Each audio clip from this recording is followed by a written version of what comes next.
Ladies and gentlemen, welcome to the MTB Podcast, episode 92, presented and hosted by Worldwide Cyclery. I am Jeff, joined by... I'm Jared. And Liam. And... Adam with Revel Bikes. So we have Adam Miller, the founder of Revel Bikes, with us today, and we're going to ask him all things about the bike industry, bicycle manufacturing, and really just make him answer hard questions that you can't just find the answers to simply using the Google machine. Are you prepared for this, Adam? I guess. Let's go. All right, Liam, Jared, are you ready? Ready. All right, Ready. DJ Green Goblin, play a sound effect. So, Adam, you're the founder of Revel Bikes. When was Revel Bikes created? Well, let's see. We launched the brand in March of 2019, but we started working on it many years before that. It took quite a while to come up with our first two models. At the time, we were making titanium bikes under the Y-Cycles brand name, which we're still doing, and it's going very well. But we were selling some titanium bikes. We were building carbon bikes, prototyping, testing. It was a very interesting 3 years. So really, I think I started in 2015. I started working on Revel, and then launched in 2019, and here we are now about just over 3 years later. Yeah, nice. It's surprising to think how young the Revel brand is, because it seems like it's actually gotten really big really fast and become so well known in a short term. Which I'm amazed. It's super exciting for us. We actually just celebrated our third birthday party at the Sedona Bike Fest last weekend, and we had a live band and a cake and all that fun stuff for the third birthday of Revel Bikes. Yep. Yeah. That's awesome. And so before that, I remember making that sort of initial video about Revel Bikes on YouTube and talking about all the various people in the bike industry that, you know, helped Revel become a thing. And it wasn't just a handful of random guys that are like, let's start a bike company, but you yourself had you already had Y-Cycles, and you'd had another company prior to that, right? Borealis? Correct, yep. Yeah. So, and then there was another partners involved that were former engineers, and there was a whole bunch of talented people that knew what they were doing sort of behind the brand. It was not a quote unquote startup with no talent. It was a startup with a stacked roster. Yeah. I tried to. I mean, I've been like a total bike geek since I was, I think, 11 years old, and super obsessed with bikes, and had a bike company. I had an eBay business when I was a kid in high school, selling bike parts.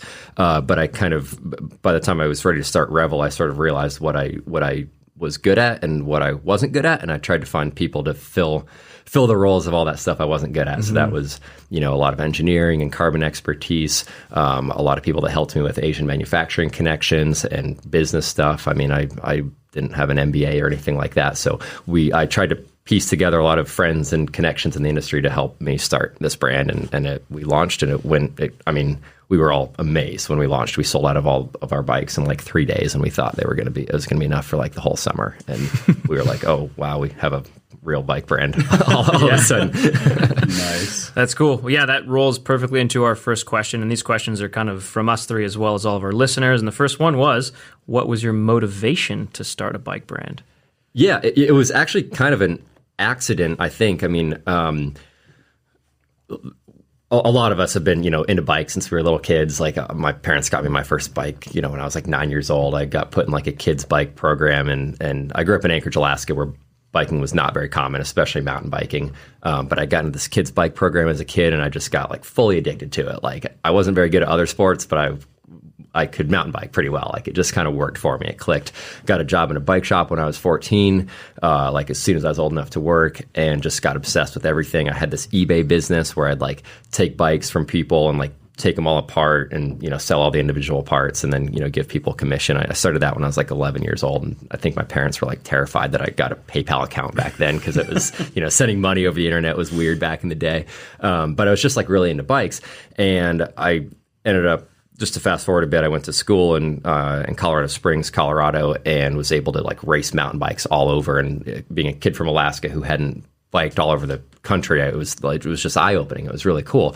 So I kind of was trying to figure out a way to, keep on doing more things with bikes. So I started when I was in college, my junior year. I started my first business called Borealis. It was a carbon fiber fat bike brand, and I started that thinking it would be a small hobby business, and it kind of just took off, and it went really, really well. That was kind of right place, right time, right? Because fat bikes really had a moment at some point there. They still exist, but for a while there, they had a moment where they were all the rage. They were all the rage, and I got so ridiculously lucky with the timing. We were the first company to launch a carbon fat bike, and we made a lightweight bike, and it was, at the time, modern geometry, still had like a 71-degree head angle, which is laughable now, but very lucky timing. And then I ended up selling that business end of 2014, early 2015, and then I was kind of thinking, this was super cool. I got to travel like all over the world, to Asia and Europe and everywhere in the United States to like ride bikes and sell bikes. And I thought, now I want to do this, but with the bikes that I want to ride, which was surprisingly not just fat bikes. I wanted to make some full suspension mountain bikes and gravel bikes and different, titanium bikes. And so I figured, let's do it. Let's start this brand that, and make the bikes that I wanted to ride. Mm-hmm. Yeah. Nice. That's rad. I like that. Super rad. I like that a lot. It's a good story and makes a ton of sense. And yeah, it was kind of supposed to be roots. a hobby from the beginning, and it was for many years. And then, when we launched Revel in 2019, it very quickly became not at all a hobby business. It was real, which we were hoping for, but I thought it would take many more years than it did. And within days, we started working with you guys, in 2019, and I was, amazed, like, whoa, we get to work with Worldwide Cyclery, and you guys want to sell our bikes, and then it just snowballed from there, and here we are now, and we have bikes sold, and I think we have 36 international distributors, 36 different countries that we sell our bikes, and all 50 states have dealers in them, and we're just getting started. So I'm excited for what's next. Yeah, that's rad. No, I was super excited to hear about you guys initially, because I'd always been sort of a Canfield Bikes fan prior, and was familiar with CBF, the suspension platform that you guys utilize. And yeah, I just love brands with good stories, and you guys having, that suspension platform and the way you did it, the bikes you had, the talent you had on the team, all of that was just kind of immediately appealing to us. And I remember having a conversation with Liam about it years ago, and I was like, oh, this is a brand that's going to go somewhere. Let's get in this. Let's do this. Let's talk to these people. Let's do something. I wish you told me that back in 2018 or 19 when we first started talking, because I had a lot of sleepless nights in there as we were getting ready to launch this brand, and I was convinced. I loved the bikes. I'd met Chris Canfield back in 2015 and rode one of the Canfield bikes, and within like 100 yards in the parking lot, I was convinced CBF was it. Like, I knew I wanted to make a full suspension mountain bike company, but I didn't want to just use another suspension platform that was the same as everybody else. And so I was kind of taking my time.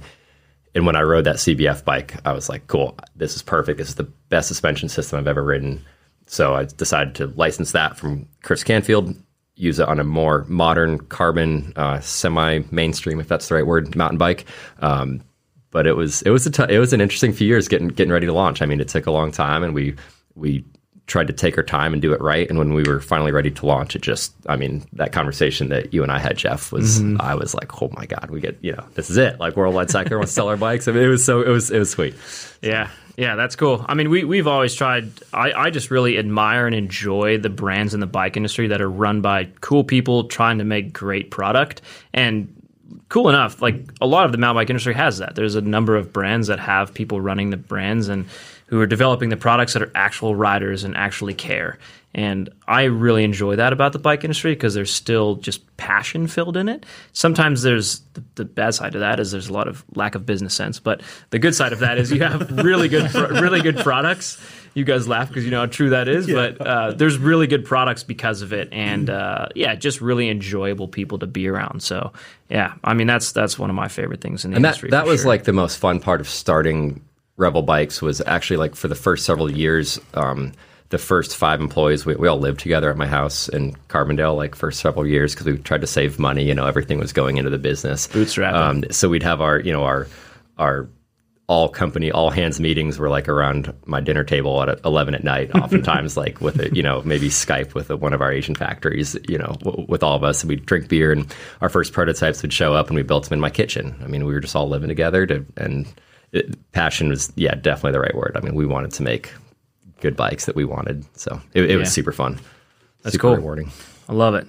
Liam, you want to hit him with the next question we got lined up? Yes.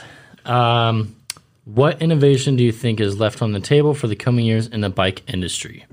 So we kind of have this thing where, bikes have gotten to this point and they're kind of plateaued, right? Yeah, Liam and I are slightly pessimistic. Yeah. Interesting. Are you pessimistic, Jared, or are you optimistic? I think I am slightly optimistic. I think that the technology in mountain bikes is still relatively young, and there's still places to go. Cheers to that, Jared. Cheers. I agree. Thank you. Well, we think that they're already so good that it's going to be really incremental that they're getting any better by.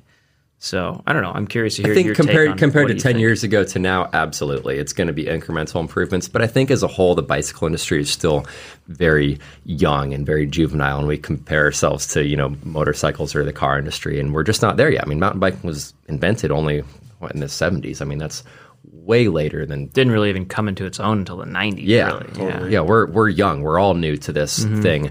Manufacturing companies are new to it. The global supply chain is new to it. My immediate thought with this question is what innovation is left on the table. And right now, for the foreseeable next couple of years, it's supply chain. I mean, it's getting these bikes. I mean, we're all struggling with even being able to deliver mountain bikes right now. So I think... And companies are truly investing and innovating in supply chain management, which is really boring. No one wants to talk about that. I mean, we want to get cool bikes to go, shred trails after work, but there's so much effort being put into that.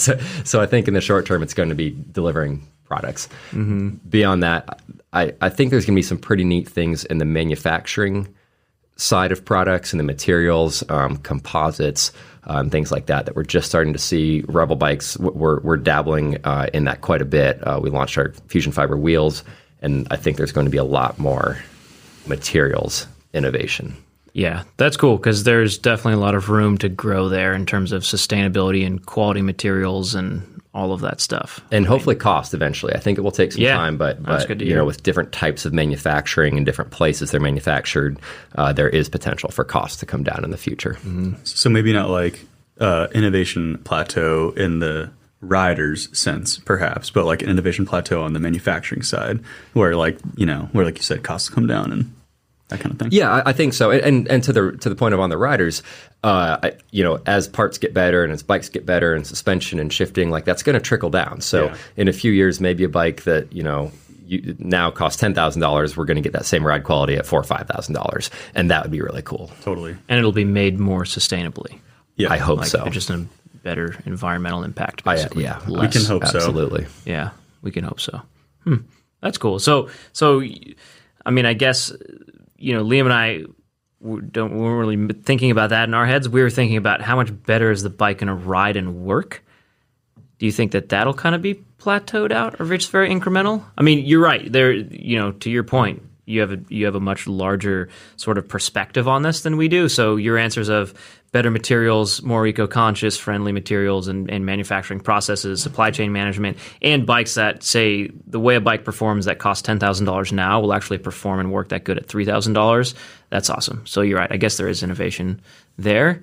But in terms of will a $10,000 bike ride significantly better and perform significantly better in 5 years from now, or will it be as nearly the same? Maybe I'm too optimistic, but since this is my career in life is figuring out how to make a bike ride better, and I obsess over it all day long, I think it will. Even a few years ago, we all thought, oh, bikes are so good. They can't get any better. I mean, look where we are now compared to 5 years ago with full suspension bikes. I remember selling 29er full suspension bikes back in 2008 at the bike shop I worked at. And we were all like, man, these are the best, 29er full suspension bikes. If you try riding one of those now, they're awful. You can't, they're so inefficient. You can barely go uphill. You can barely turn corners. And the bike industry, we figured it out. We can make an efficient pedaling 29er 160, 170 bike that goes uphill like a rocket ship. So I would like to think it might be more incremental than it was 10 years ago, but I think we're going to see some pretty neat improvements. Yeah. All right. Cool. Well, I like your optimism. We can check back in 10 years and see if we all still agree. Yeah. See how that question aged. Yeah, exactly. I'm gonna use my words. Maybe 14 years back to 2008. Sounds about right. Yeah, perfect.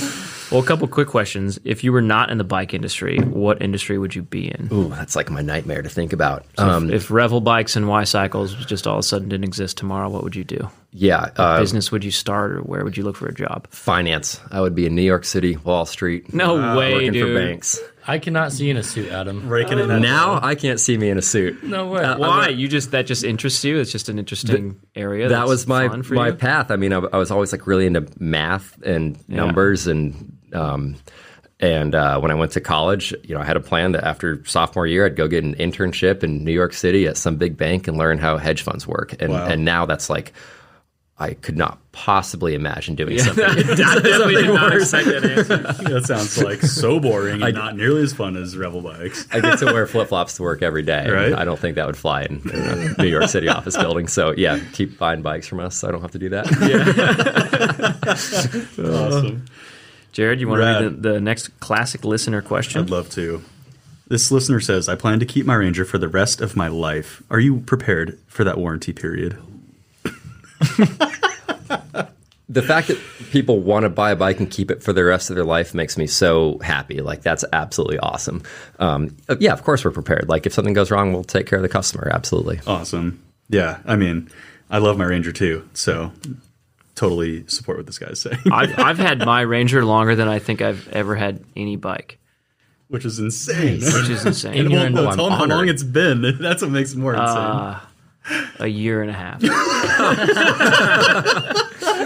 When I see questions like this, I'm like, no one keeps a bike more than a year or two for like a carbon full suspension bike, but we're also like bike obsessed in the bike industry. Yeah, You true. get a new bike every year because we always want the latest and greatest. We're pretty insulated. I did keep my first Ranger for a full year. I sold it. I rode another bike for I think 6 weeks, and then I got my second Ranger. Back to the best bike out there. Yeah, I mean, love hearing that. where we live and ride most often, it's a pretty fantastic bike. Yeah. So it's hard to stray away from it. It is. as the main daily driver. It's the go-to. Yep, it is. Well, so another project you guys are working on. You got a lot of things going on, obviously, with Revel Bikes and Y Cycles, but Revel Wheels. So you have USA-made fusion fiber rims, which launched in March of 2020, that are recyclable, whereas traditional carbon anything is not really recyclable. What's the quick scoop on those rims and that particular material? Yeah, I'm super excited about Revel Wheels. It was kind of like I've always wanted to have a bit of an environmental and sustainability focus with our business, and Revel Wheels was the first super tangible thing. I mean, we always, and we still are very conscious of our packaging and the materials we use and using recyclable packaging. And now we've gotten all plastic out of our packaging except for zip ties. We're still working on a way to get rid of that. But Revel Wheels is the first thing where, hey, the actual product is made out of this material that is significantly more environmentally friendly, really from a manufacturing standpoint. Actually, most of the environmental benefits come from how the product's made, and then with the added benefit that the material itself can be recycled, really downcycled and turned into other products. It can't be turned into a rim again because the fibers get chipped up and it's short fibers instead of long fibers.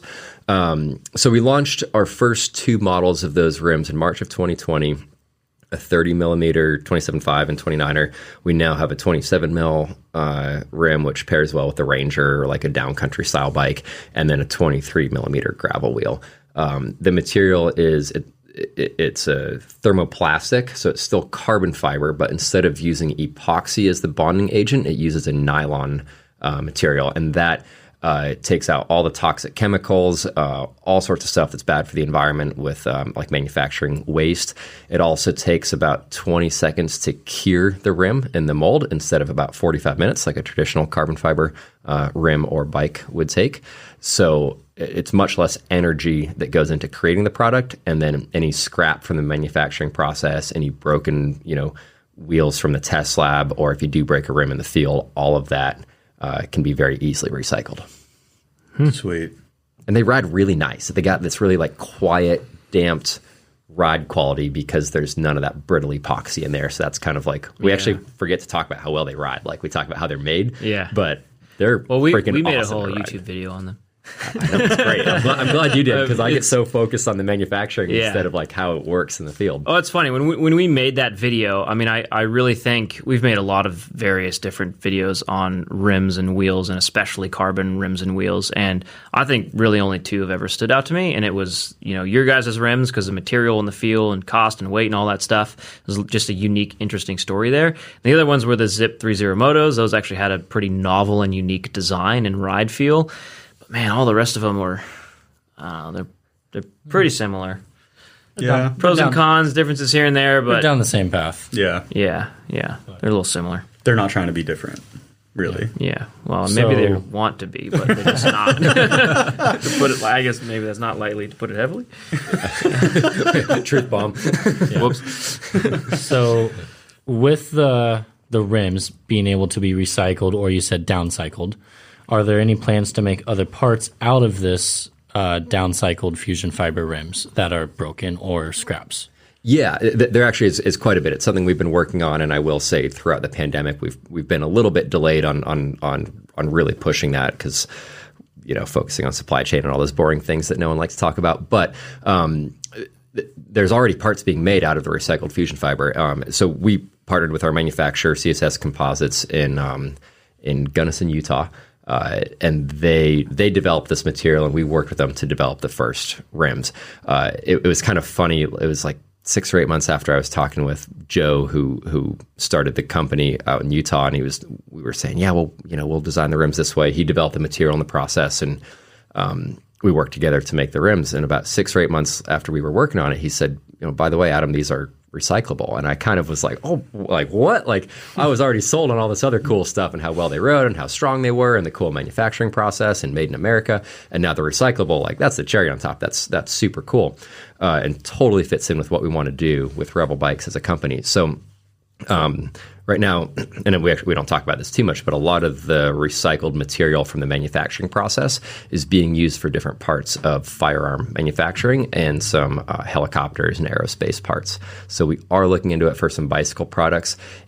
Currently, it's fairly cost prohibitive because of the type of steel, high-end tool steel you need to make molds out of it.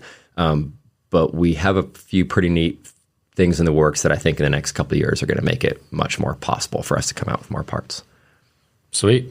Nice. I love my recycled tire levers, which was a joke, right? And then it ended up becoming more than a joke. It was pretty funny. Well, we wanted to make the recycled tire levers to show off that we weren't like blowing smoke. Like we're saying these are recyclable rims, and they actually are. So we decided to make the tire lever, and we sold like so many in the first 2 hours after launching. Then we I don't know, we had like maybe 50 of them in stock, and we got like a 6-month back order in a day. We were like, all right, we didn't think like it was more just to show off. And then they're really cool. It's a great tire lever. Super strong. That actually is, funny enough, a problem with tire levers, because if the plastic ones can break quite easily, and then the metal core ones can damage the rims as soon as the rubber peels off them, and so That's true. It kind of makes sense for a. It was like way more tire practical lever. than we thought. We were like, we'll just Yeah. make this to show off, and it actually was a very practical, awesome product. Yeah, that's cool. What about brake levers? Oh. No one; those aren't as like commonly replaceable or upgradable as I guess they used to be. I always think of that because do you remember I think the brand was called Danger Boy. This was like an old time UK mountain bike brand, and they used to make these really rad, sort of ergonomically shaped brake levers that you could really easily put on all these different model brakes. Wow. Did they have them in anodized purple though? Oh yeah, no, they did. They came in all the different colors, and they had sort of these really cool cutouts where your finger would sit in really nicely, and no one does that anymore. I think that brand's long gone, but. No one does that, but I always just thought We should bring that would be back. cool. That's a great idea. Yeah. I love anodized brake levers. That was like the story of my childhood on bikes. Yeah, it was. It was totally the story of a lot of people's Dang, childhood. yeah. I Well, think. Liam just looked these up, and the article on Pink Bike was from 2005, Jeff. Yeah, so yeah. you just aged yourself a little I bit there, aged bro. myself. I remember racing a Norba National downhill race, which is also another way to age myself because that organization is gone so far. Long gone. And I in Bryan Head, Utah, and I had those levers, and I crashed in like the main gnarly rock garden of that race, and just completely botched and bent my Danger Boy lever, and I was so bummed about it. I bet you were traumatized. I was traumatized. They look but sick, though. I mean, aren't they cool? yeah. Yeah, Very I don't really ergonomical know looking. much about that brand other than they made just these really cool, rad, unique CNC aluminum components and brake levers and stuff back when I was a teenager. I was racing it as a Junior X when I was 16 or 17. Yeah, you could say they look super ergonomic. Super ergonomic. But yeah, I mean, I was going to say they have places for 2 fingers, which I mean, people aren't really doing. Yeah, no. Don't need that anymore. Brakes are a lot better than they were 20 But years ago. I never used 2 fingers on there anyway. But just having your main finger on like the last little curvature part, that was nice. That is nice. All right, we'll add that to the list of fusion fiber recycled parts. Cool. that I'll we're take a gonna royalty make. on that. Yeah. That's rad. Fusion fiber. All right, we will do a quick word from maybe our sponsor, maybe not. And now, a word from our sponsors. Hello, friends. Jeff again. I just wanted to quickly say if you are enjoying this podcast or any of the Worldwide Cyclery mountain bike content, we would genuinely appreciate if you would check out Kettle Mountain. That is an outdoor adventure apparel brand that myself and our crew here are working on really hard, and I've been crafting apparel for the last few years. It's kind of a new venture we're really having fun with, and we would love if you would check it out.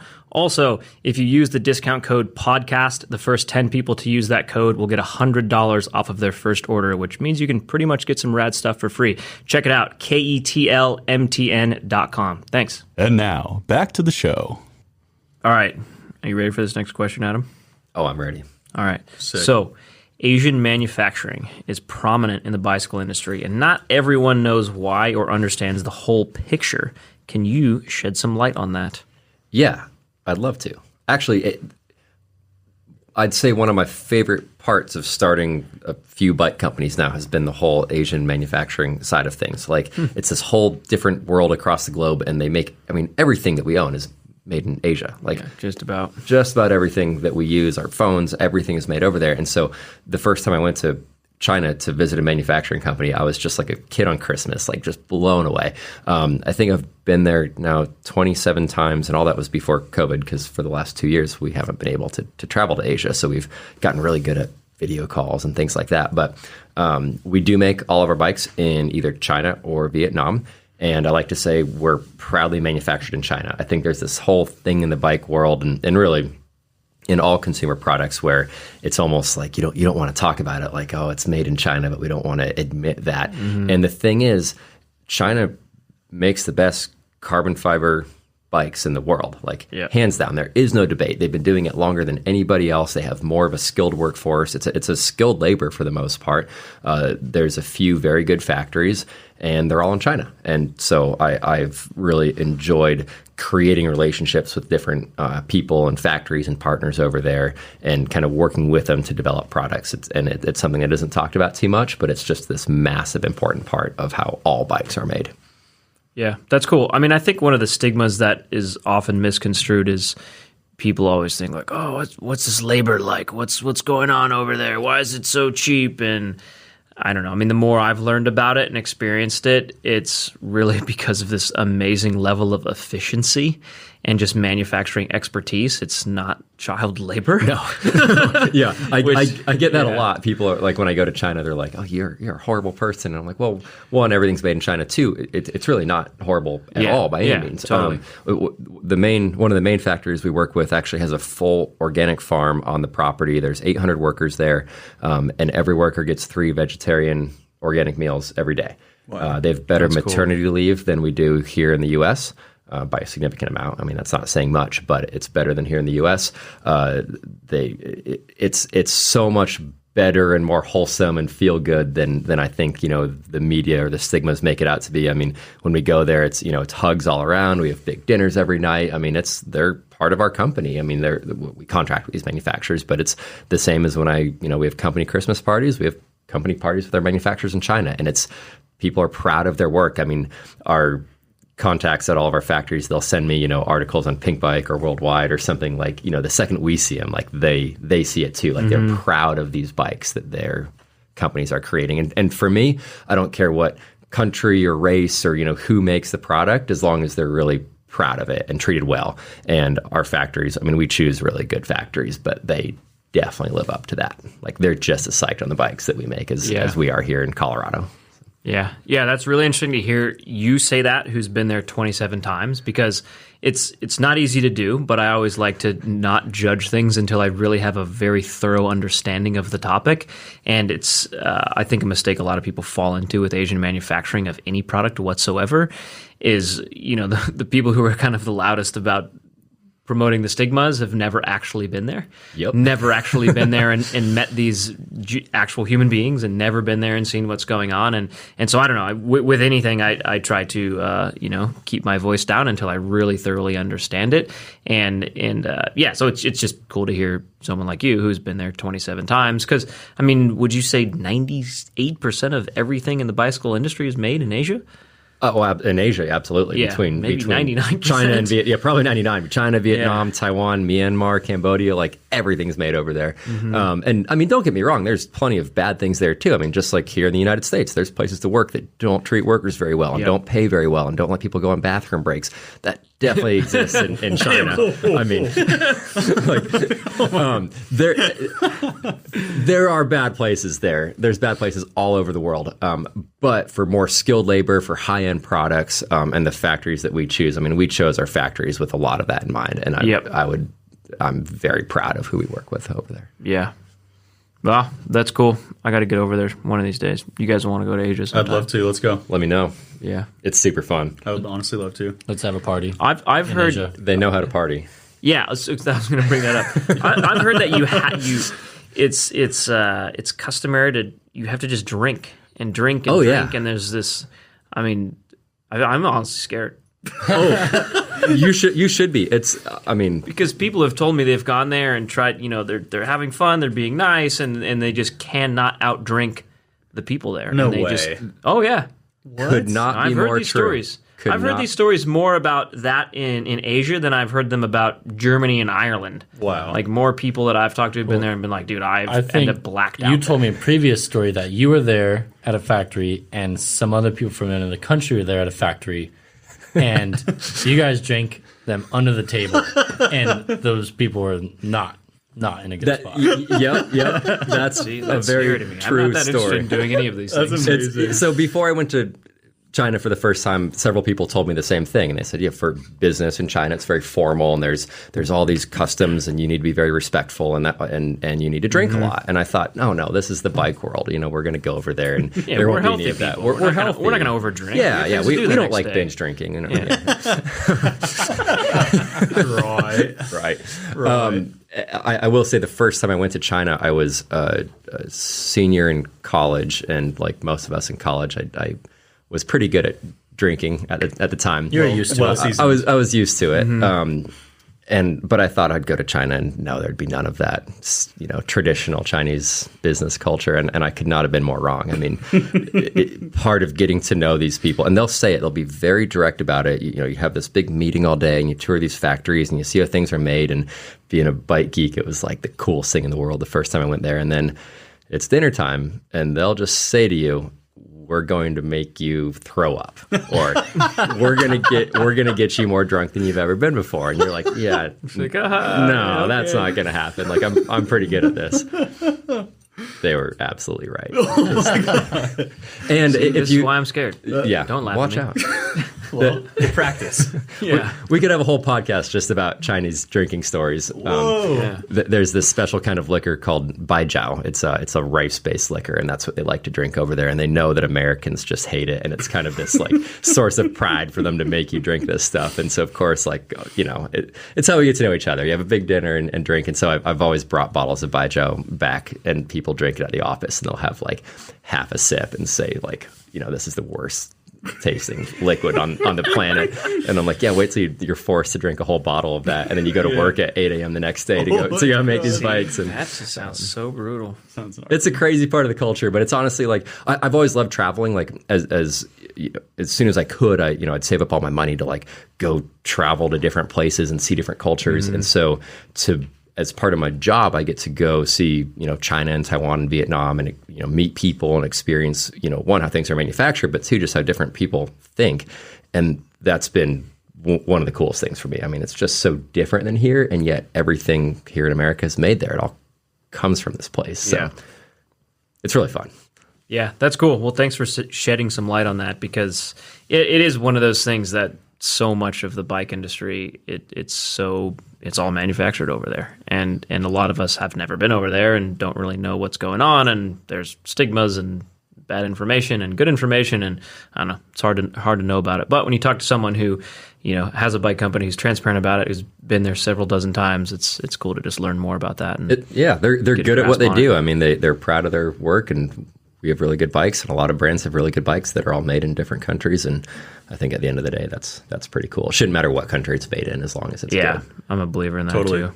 It is amazing how much abuse modern day bikes take and how lightweight they are, and they just actually hold up pretty good for the most part. Yeah. Speaking of which, I do have a question on that. What do you think in terms of a percentage of so let's talk high-end mountain bikes. So let's say carbon full suspension carbon mountain bike frames that have a retail value of above $2,000, right? So like every nice one. What do you think the percentage of them is that break? Not like a crash situation, but just genuinely have a manufacturing defect. So the numbers that I've heard, and I've only heard them, there's no one will publish or share specific information on this. Literally every company's private that would have any of this data, and they're not sharing it with each other. Exactly. So. Yeah. The numbers I've heard in, talking with some manufacturers in China that make bikes for a lot of brands is that their goal is 2% warranty rate. Now that might mean, warranty can mean a lot of different things. That can mean some small issue like something out of tolerance and there's some creaking, or it could be, an exploded frame from hitting a drop. But 2% is a number that I've heard as being an acceptable, reasonable industry target, which if you think about it at the end of the day is kind of a lot. I mean, that's 1 in 50, that's a good chance you're going to get a bike that might have a problem. So of course our goal is to improve on that and beat that. And I'm proud to say we do. I thought that was a little. Well, I guess if you say 2% seems like not that many, but 1 in 50, maybe. 1 in 50. Yeah. Yeah. Depends. Some people ride their bikes really hard, and some it's a people matter don't. of opinion at that point. Yeah, I would say that's pretty average. I mean, you have a pretty good selection of riders that, like you said, some are smashing and some are not. Yep. I mean, not everybody's gonna be full send. If everybody was, that number would be probably pretty high. Yeah, it would be higher, right? Depending on the riders. So thankfully, not everybody is an insane downhill cup World Cup rider. Yeah, and it's actually interesting how it's very geographical based too. Like the UK and Scandinavia has a much higher warranty rate for bicycles than America. That's very interesting. Or Asia. Weather? It might be the weather. It's funny. Like when we sell bikes in England, everyone puts 200 millimeter rotors on it, no matter what bike it is. 200 millimeter rotors. Maybe it's the terrain. Maybe it's that it's muddy. Maybe the average rider weight is higher than in a different country.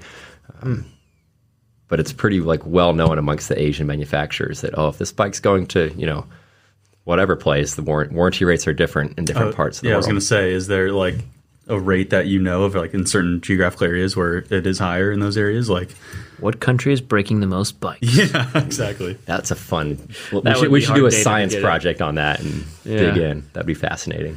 Yeah. Who charges the hardest? It would be cool if there was independent, if the bike industry was big enough that there were independent research firms that were trying to find out this data, and there was some, independent research firm that was going to every single privately owned bicycle brand, which is basically all of them, and asking them anonymously, what are your warranty rates on bikes of this price point and that price point and this material? That'd be really cool. Let's put that on a 10-year plan to figure out how to do that. Yeah. It'd be fascinating. I mean, it's an independent research firm. You just have to have someone that's funding it, and then they do get the research, and then they sell it to these brands and yada yada, and I don't know. It kind of works. Even in the outdoor apparel industry, like the NPD group, I think that's would be considered an independent research group that's doing a lot of that stuff. They do exists, some but in not the bike world, but very little. Yeah, not to that extent to where there's data at your fingertips. They're really interesting stuff. How many bikes break? Yeah, how many bikes break? How many dropper posts don't go all the way to the top? You don't want to know. More than 2%. Yeah, for sure. Now it's still not 2%, but it's better than it ever was. That's true. Way better than a few years ago. That dropper posts were I think the last thing that were in the limelight of being just a high percentage of warranty. Yeah. I mean, when they came out, it was like, yeah, I gotta have one. And then it was like, gotta have it serviced. Broken. But that goes back to, what innovation are we going to see in the future and in 10 years from now? Yeah. I mean, even 2 or 3 years ago, dropper posts, they weren't very good. Yeah, they weren't very good. Reliability will be an innovation. Reliability. Yeah, and cost. Yeah. Reliability, cost, and manufacturing sustainability. Those Yeah. are our innovations we have to look forward to. We'll quote us on that. Jared can only afford one dropper post. That's true. That's a really smart move, though. I think you got it figured out. Thank you. I think so Where too. Axis is pretty sweet. You Yeah. can swap droppers all over. It totally is. But I mean, yeah, like when can I get a 2018 transfer post for like $100? Like a couple years down the road? They got to still have the tooling for that stuff. Yeah, true. Like somebody out there why would has you that want tooling. that? They're like, hey, I'll buy that off of you. And they're making transfers right now. Right? Maybe not. I don't know. I'm crazy. It's maybe more complicated. Maybe that's We could dive in deep there. Maybe that's owned by Fox, and so Yeah. they're not going to sell that to someone. Someone's Yeah. just going to make a. They're using it for the knockoff of SLs. Yeah. Oh yeah, yes they are. Oh, the SLs, yeah. But those are legit. Just saying. Yeah. Well, speaking of warranty rates on carbon stuff, rolls into the next question. Sort of. Do you think it's better on carbon bikes than aluminum bikes? I have Better or worse? very little experience with aluminum bikes. I have a lot of experience with titanium and some other materials. I don't know. I've heard the same numbers, but we don't make aluminum bikes. Yeah. What kind of is a typical warranty claim on a titanium bike? Because I have never seen one, if I'm honest. Very, very, very, Yeah, I've never even heard very, of one very breaking. little. Right. They used to a lot more, like some of the bikes, titanium bikes that were trying to be super lightweight, road race, Tour de France bikes. They made them too thin and welds would crack. Now, I mean, the Y-Cycles titanium bikes we make, they don't break. Nice. We're not trying to make the lightest bikes out there.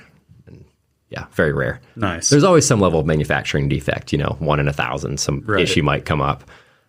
Super rare. Nice. I figured. I feel like titanium is pretty durable as material in itself. So Yeah, you get a titanium bike to have forever. right. Yeah. Does Revel have any plans to make alloy bikes? Which kind of rolls into a larger question of what do you see sort of the breadth of bikes with the Revel brand on them looking like in 5 to 10 years? Yeah. I mean, are you going to make lower end alloy bikes to hit different price points? Or are you going to just hit all the little different niches? Yeah, I mean, questions you what might we not kind be of able to say answer. is I won't be too specific, but we say, we want to make the bikes that we want to ride. And for a lot of us, we like to ride a lot of different kinds of bikes. So we have titanium gravel bikes and titanium hardtails for Y-Cycles, and then all, 4 models of full suspension bikes now, a carbon gravel bike. So the goal, I look at a brand like, I think Santa Cruz has done a really good job. Like their lineup, well, now it's a lot bigger with a lot more e-bikes, but a few years ago, their lineup was kind of everything from gravel bikes to like World Cup downhill bikes. And I kind of look at that and I sort of see Revel going there. If we can do a bike and we think we can do it a little better, more unique than some other brands, then and we want it, then we're going to make it. So, but we're not going to, be like a Trek or Specialized or Giant and just make every single possible bike out there because there's market share. Like that's not at all what we want to do. The alloy bike thing's kind of funny. We actually have a few alloy hardtails in our building that were some frames that I made a few years ago. I got a little bit overly zealous when I was in the process of starting Revel, and I already had Y-Cycles, and we were a total startup company with all of us like living in the same house together. And I started working on making this aluminum line of bikes too, and found like one of the best factories in the world in Taiwan to make these aluminum bikes. Got a bunch of prototypes, and then I was like, whoa, we got way too much going on, so let's pump the brakes on that project. But I started working on some, and now they're going to get turned into like bar bikes for the shop. But maybe we will make some aluminum bikes at some point. I think there's a lot to be said for better price point, high performing bikes in the future. Definitely. That's cool. And for those who don't know, what is a bar bike, Adam? Well, sometimes You after guys work, smirk over here because you both have them. I know you both have them. Yes, we do. when you want to go get a drink at the bar after work, you don't always want to ride your that bar. $10,000. I was thinking like the bar exam, like what lawyers take. It's slightly different. It's different, more okay. about It's beers. actually harder to get a bar bike than it is to pass the bar exam. So At least have a cool one. At least have a cool one. Having a cool bar bike is like a sign of pride. Oh, like yeah. you need it needs to be old and kind of not very nice, but at the same Not time too worried like, about it being stolen. really nice, like anodized bolts on it. I have some first gen White Industries hubs on my bar bike That's perfect. with a Rasta salsa skewer. Oh, now I'm really jealous. Yeah. Those were cool. Those Rasta I know. salsa skewers. That's why I were have sweet. Perfect application, bar bike. Actually, Revel Bikes is only going to make bar bikes in the future. We're going to stop making them. That's the future of the company. It's my next bike. That would actually be a plausible business plan of having a company that's just called Bar Bikes, and that's all you made was All right. kind of cool looking aluminum bikes that Wow. were $250 that We're were gonna have meant to- to just ride to the bar. Cut this whole part out of the podcast. Yeah. And let's sign some papers. That sounds great. That would actually work really well. It would probably work really well. If someone does that, please That's your give us that's your something. second royalty. Please give us some royalties, please. Thank you. So you're making money on this Yeah, podcast. dude, Yeah. I know, Mr. Wonderful. We should do more of these. All right, Adam. Why have you chosen the geometry you have for Revel Bikes? Why not be more extreme? This was from a listener question. I love this question. We try to, from the beginning, I wanted Revel Bikes to, make the bikes we want and only make something if we think we can, do it a little bit better than some other companies and not just copy what everyone else is doing out there. And that's where, CBF came into play and some neat stuff with carbon fiber and, fusion fiber on the wheels. The geometry is like a huge, that's kind of the main part of any mountain bike. I think there's so much out there in the bicycle media and on, commenters on Pink Bike and things like that, where, it would seem that everyone needs like a 63-degree head angle, super long, slack, short chainstay bike. And the reality is, for most of us, that's not what is ideal. Most of us don't race World Cup downhill, and we ride our bike uphill or we ride it on flat trails and we ride it downhill. And so we chose the geometry for all of our bikes very specifically. And some people have said, oh, it's not modern in quotes or as modern as some other bikes. And, in my perfect world, there would be no geometry charts on any bicycle manufacturer website. And there would be really high quality reviews and content from, places like Worldwide and Pink Bike and all these bike magazines. And consumers could test ride every single bike and never look at the numbers. Just go test ride it and see what you like. And I think it's easy for people to say, oh, I need a 64-degree head angle. Well, what does that actually mean? You have to think about wheel size, tire pressure, your offset, your fork length. There's so many factors that go into how the front end of that bike handles, and head angle is just one of so many factors. Same with reach. Well, reach is directly related to seat angle. Where's your body positioned on the bike? I think geometry, one of it is about how the bike handles terrain. Two is your body positioning, and you need to balance both of those things and balance it for the type of terrain you're in. If you're going uphill all the time, if you're on, if you're not in Colorado or Utah, where we ride a lot, where it's steep up and steep down, but you're in, flatter terrain, like where I grew up in Alaska, it was more, tight trees. I think just kind of thinking of the big picture and where most people ride the bikes and where we want to ride the bikes, we chose geometry numbers that we thought were good. And I think, a lot of consumers agree with us. We've gotten a lot of pretty good reviews. So Yeah, we definitely agree. I certainly have said that many times when people have asked me about Revels and, oh, how do they ride? And what about this? And what about that? And, I think the vast majority of people that I see riding bikes and are curious about getting a new bike do end up in this decision paralysis where they probably read more than they should have read, and they got a little confused, and they're reading sort of the thoughts and comments of, I don't know, former downhill racers or 18-year-old kids that are literally slope style pros. And it's like, well, they're not really riding the same way you're riding that bike, and they have preferences that are very different than yours. And a lot of this is personal preference. And a lot of it really boils back down to please just stop looking at all these numbers and go test things. go test things. Go ride bikes and see what works for you, and don't get confused. Because, everyone rides at a different pace, and then therefore they have different preferences and different terrain, and it does get kind of complex. So I can certainly see why people end up with decision paralysis, but I don't know. That's why it's nice to demo bikes whenever you can. In a perfect world, if you're looking to buy a new bike, if people can go to Sedona Bike Fest or Moab Outer Bike, or there's all these events coming back now. A lot of them weren't around during COVID years, but now they're all back, and you can go. And I usually say, find a 20-minute test loop, go ride by yourself, and ride 8 different bikes, and just see what they feel like, and forget about looking at numbers and geometry charts and go ride them. And we've had so much good luck at events. We were just at the Sedona Bike Fest a couple weeks ago, and we it's like the biggest ego boost of all time. Like we're sitting there showing off our new Rail 2.9 and we have like hundreds of people demoing these bikes and everybody comes back and they're like, this is the best bike I've ever ridden. You know, it's like, it's just like the most stoke you could possibly imagine. Yeah. But those are really good events for figuring Yeah. out how bikes actually ride instead of just looking at numbers. Yeah. Totally. Absolutely. I think also like a lot of people get caught up in just like listening to what other people say about the bike, right? Like, oh, well, he said this bike is too long, too slack, and it's like, well, no, don't listen to that person. Like, go ride it. Like what you said, like go and experience it and then form your own opinion. Because unless you like 100% trust what that person's saying, and like you have very similar opinions on bikes, but like so much of the time people will just read comments or they see something and then they just absorb that and then that's their opinion. You know, Could not agree more. Yeah. Demo bikes. Go try all Just of go them. ride bikes. Ride more bikes. Yeah. And part of it is just time, right? It just takes you a while to figure this stuff out. I told you earlier today that story of my friend Matt, who when he got into mountain bikes, he's all stoked and he got like 2 different bikes and he kind of just bought, I don't know where his buying decisions were based in at that point. He's just pumped on getting high end mountain bike and riding. And then from there, he's getting more and more into the industry, asking more questions, reading more articles, just really diving in, just falling in love with the sport. And then he's asking me, oh, what bike do I get next? And he's like, oh, I really want to get this Mondraker because it's so long and so slack. And I was trying to explain to him, I was like, dude, those are great bikes. However, I've ridden with you. You're my friend. Your speed and where you're riding, that's not going to be the right bike for you.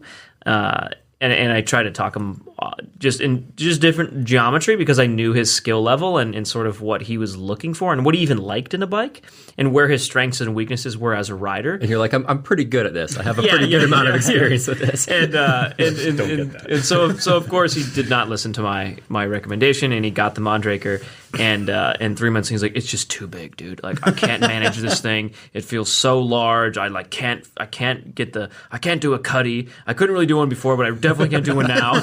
and I'm like, I know, man. I told you all. It's just like, oh, you're right. Oh, you know. And it was so funny. But of course, then I talked to him like, dude, try Revel. Like, just ride a few different bikes in our stores because he lives closer to our Pennsylvania store where we have I think 4 different brands, and he demoed every single one, and then he settled on the Revel, and he's like been hooked on Revels ever since. So I love hearing that. That's friggin' awesome. Yeah, it was pretty cool. So it's it's definitely one of those things that, and it takes time. Sometimes you gotta learn by yourself and do what he did and spend a lot of different money on bikes and buy and sell stuff. We can all be a little stubborn at times. Yeah, that's exactly right. It's a pretty common conversation in our office amongst our product development team of, should we do a 78-degree seat angle or whatever the popular numbers are of the day, and we just keep coming back to let's make what we want, and we're going to be confident in what we want, and whether it's what pink bike commenters want or not, like we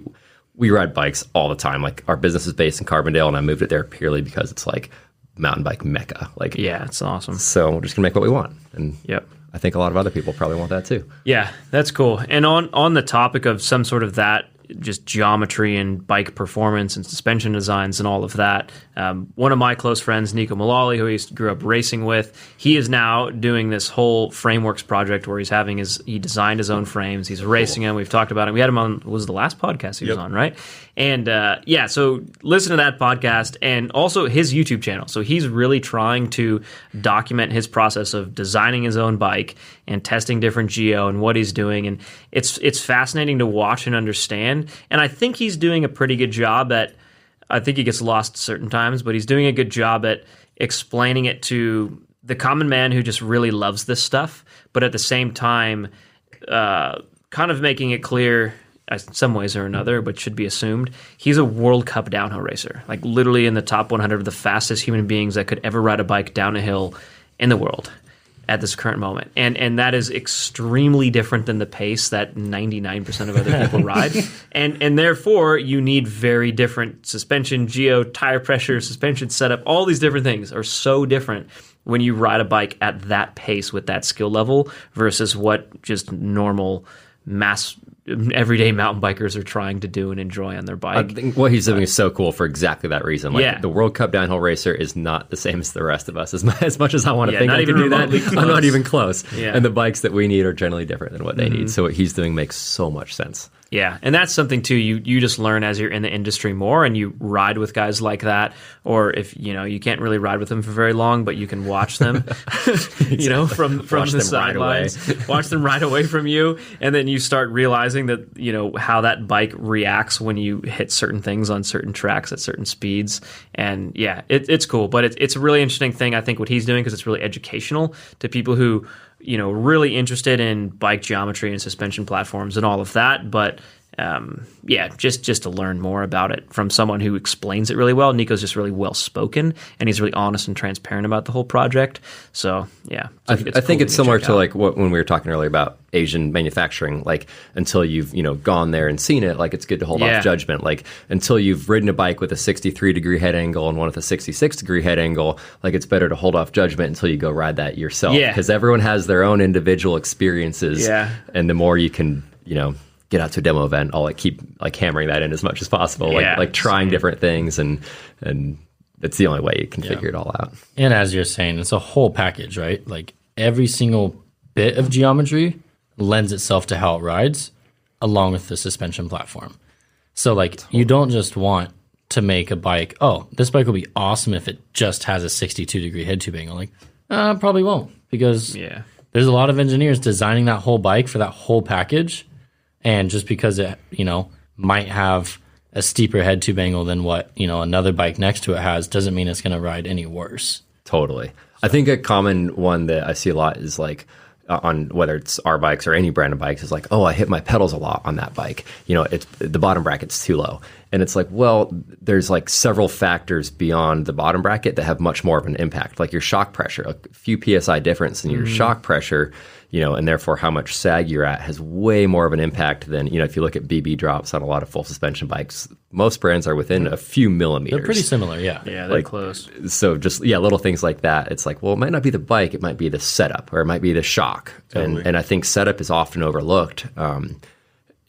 Spending time dialing in your setup and learning how to set up suspension is going to make just about any brand of bike out there ride way better. Yeah, definitely. We have a whole YouTube video on that. Whoa. You did it, Liam. What? It's pretty extensive, too. Everybody should watch it. Yeah, it's helpful for sure. Well, all right, Adam. We've got a couple questions left. Jared, hit him with them. Adam, wrong question. Do you think bike prices are getting too high? Oh, I think that's something that we can all agree on, that yes, absolutely, bike prices are getting too high. And the last 2 years have been really, really bad for trying to get bike prices lower. We've done 2 price increases for Revel during the pandemic, and both of them were some of the most stressful things we've done in the office, because obviously we're running a business and we want to run a really successful business. But at the end of the day, everybody in our building is a diehard bike fan. We all want to buy our own bikes. And so the price increases we did were not very fun, but we were getting hit with all these increases from every manufacturer. We're still getting them.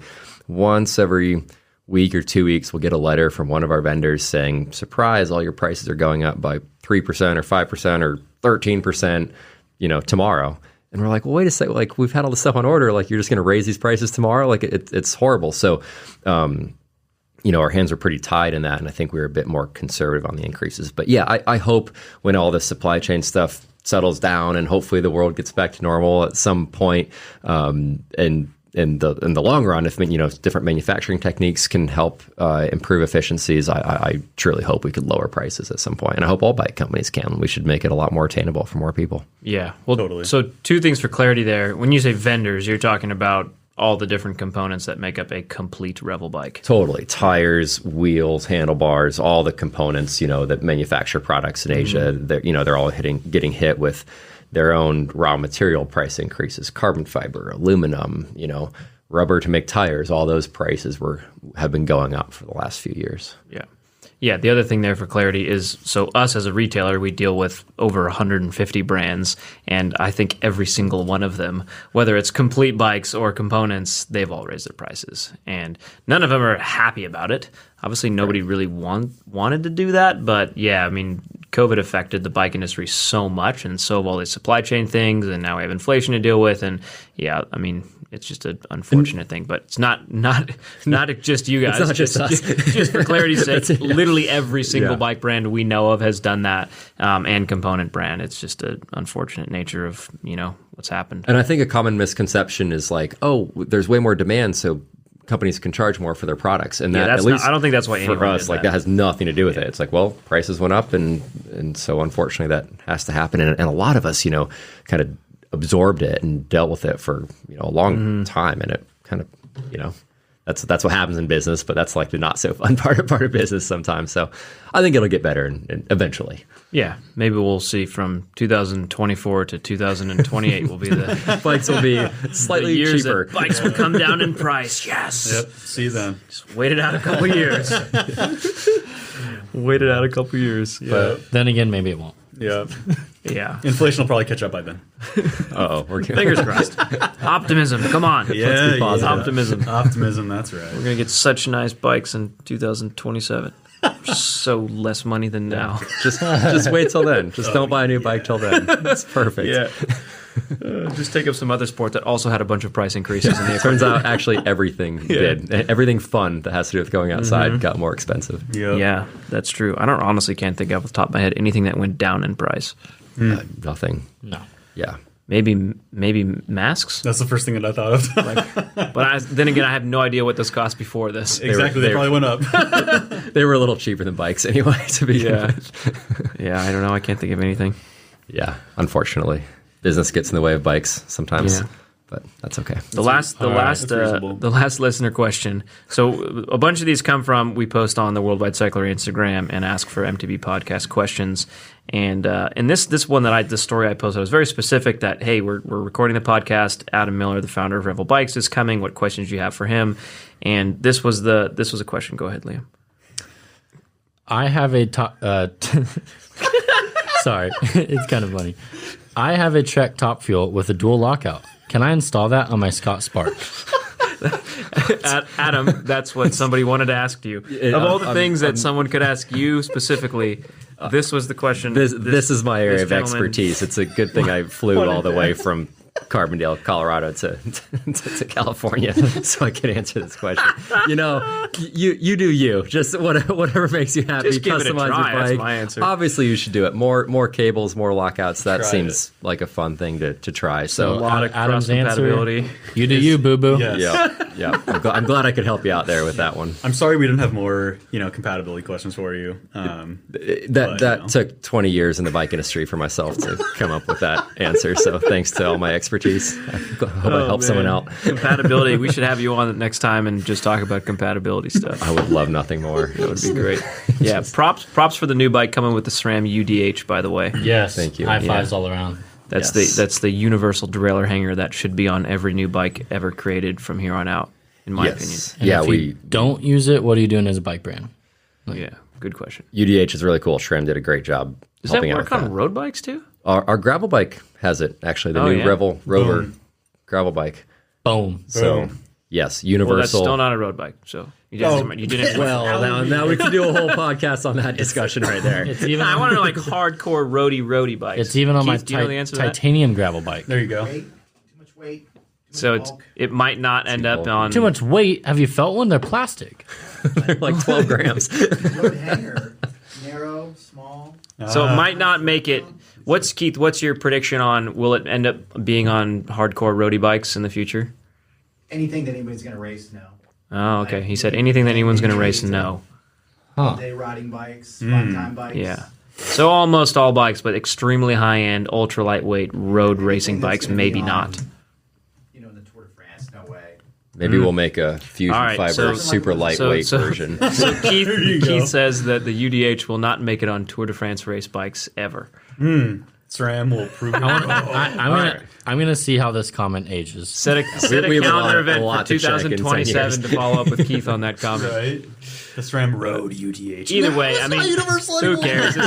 This is not the road podcast; it's the mountain bike podcast. So, That's right. yeah. Regardless, the SRAM Universal Derailleur Hanger is a fantastic invention. So, I'm really happy to see that on your guys' new bike, and I'm sure I'll see it on. It's on a lot more new mountain bikes. Yeah. We'll probably continue to do it. So, well, that's cool. That's it. That's all. Thank you for listening this long in the podcast. If you're still listening, Jared. We love you. Yes. That's what we tell people. Wow. And any last words, Adam? I mean, I had a great time riding bikes with you guys today. It was really fun to pedal bikes in dry dirt and 80-degree weather. Yeah. So I'll be back. SoCal, man. Sweet. Thank you all for listening. We genuinely appreciate it. See you guys, or listen to you guys, talk to you guys in the next one. Yeah. Used to YouTube videos. Cheers. Love ya. Cheers. Bye. Bye, Felicia. Bye.